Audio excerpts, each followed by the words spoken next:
guys, welcome once more to Ask Your Midwife, and my name is Patience Efrifa. You can also address me as Midwife Efrifa. Today's topic is on hypertensive disorders in pregnancy. And before that, if you've not liked or subscribed to my channel, kindly do so. You can find Ask Your Midwife on Facebook, and you can also find it on YouTube. Just type Patience Efrifa and you can get access to most of my videos. Okay, the hypertensive disorders in pregnancy, we have types of them. First and foremost, I've already spoken about gestational hypertension or pregnancy-induced hypertension in my previous video. When the pregnancy-induced hypertension or the gestational hypertension is one of the types of the hypertensive disorders in pregnancy. So today we will not go much into it, but we'll rather talk of the others. And the others are eclampsia, pre-eclampsia, and then chronic hypertension with superimposed pre-eclampsia. Okay. With the chronic hypertension with superimposed pre-eclampsia, before that, I would like my audience to know what when we say chronic, it means that a condition which has been there or is living with a fellow for long. So with this, if a woman is already having hypertension, it doesn't mean that she can't give birth or she cannot get pregnant. She can get pregnant because she's a woman.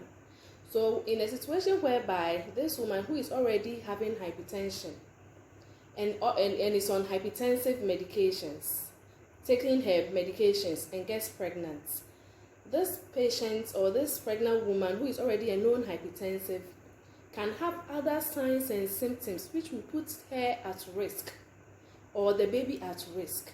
The other signs and symptoms I'm talking about, the BP either not being able to reduce or being controlled, then other signs like headache, epigastric pain, blurred vision, and then also nausea and vomiting.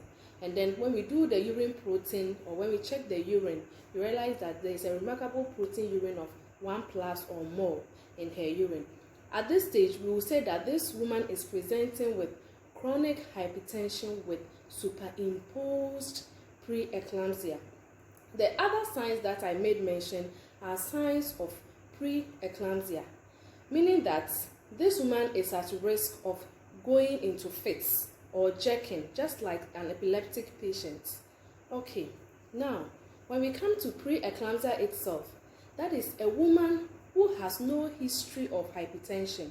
This woman doesn't have any history of hypertension or has never been diagnosed of having hypertension, but due to the pregnancy, she develops high BP and then other signs and symptoms such as headache, blurred vision, epigastric pain. With epigastric pain, when I say epigastric pain, simply put, pain under the breast, in between the breast. The pain, you ask the woman whether she's feeling pain under the breast.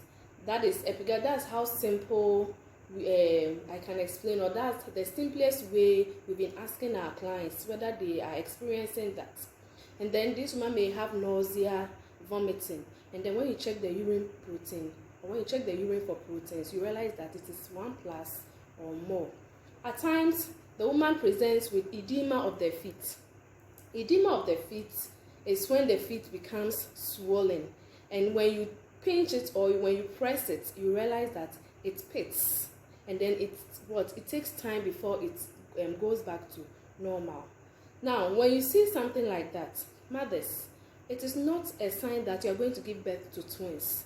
As we've been saying in our part of our country, we always link it to myths that I'm going to give birth to twins or I'm going to give birth to a boy. It is a danger sign. It is one of the danger signs in pregnancy.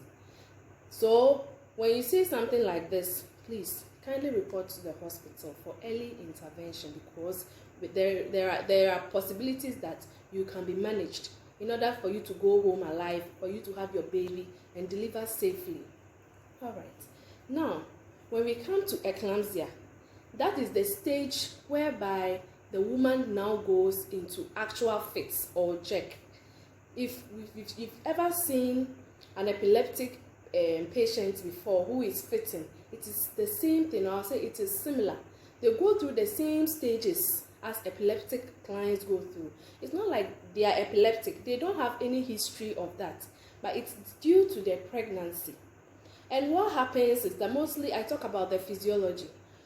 During the previous video, I made mention that this is mostly due to due to the placenta.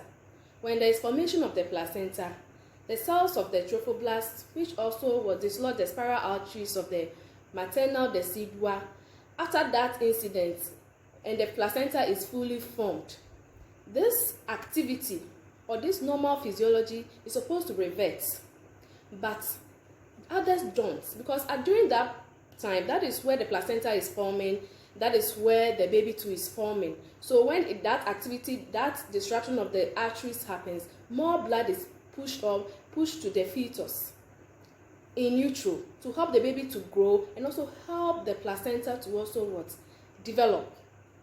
So that is what happens. But after that whole physiological activity, most people don't go back to their normal states, and it leaves that anomaly whereby the blood vessels will constrict and go into spasms. And when that happens, it causes the heart to pump under pressure. And when the heart pumps under pressure, you see that when you check the BP, then you realize that there is a remarkable increase in the blood pressure. That is whereby you can say that this woman has started developing pregnancy-induced hypertension. And when other signs and symptoms set in, headache, blurred vision, epigastric pain, nausea, vomiting, and when you check the urine for proteins and it's more than 1+, then that means you are entering into pre-eclampsia, and possibility that you may enter into eclamptic fits. Okay, why have I chosen this topic? I chose this topic because I realized that most of the times husbands come to the world to fight with midwives. Yes, they don't understand why we are admitting them, and even if you go to the length of explaining to them why we are to admit such people or such mothers or such cases, they won't understand. Even some of the mothers themselves will be like, I have to take care of my husband. Yes, bear in mind that if you should die, this condition can lead to both fetal demise, I'm sorry to say this, both fetal demise and maternal death. And some of these petty things can be averted. So right now, if we African women, we are always saying our husband, our husband, our husband. You should think of the unborn, the innocent baby first. Though at times there are situations whereby you'll be in a dilemma, but you have to weigh the pros and the cons. Some of the men can go to as far as intimidating the women on the ward, shouting, embarrassing them. They don't understand why they are lying on the ward.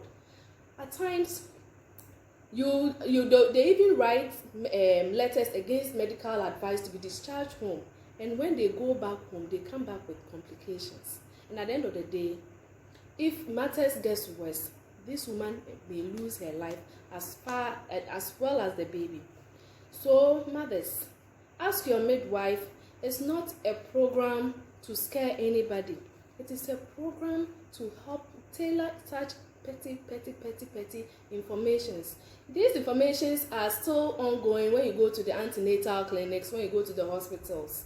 But ask your midwife also serves as a top-up information. Aside that too, any other question that bothers your mind, I'm there to answer it for you. Thank you very much.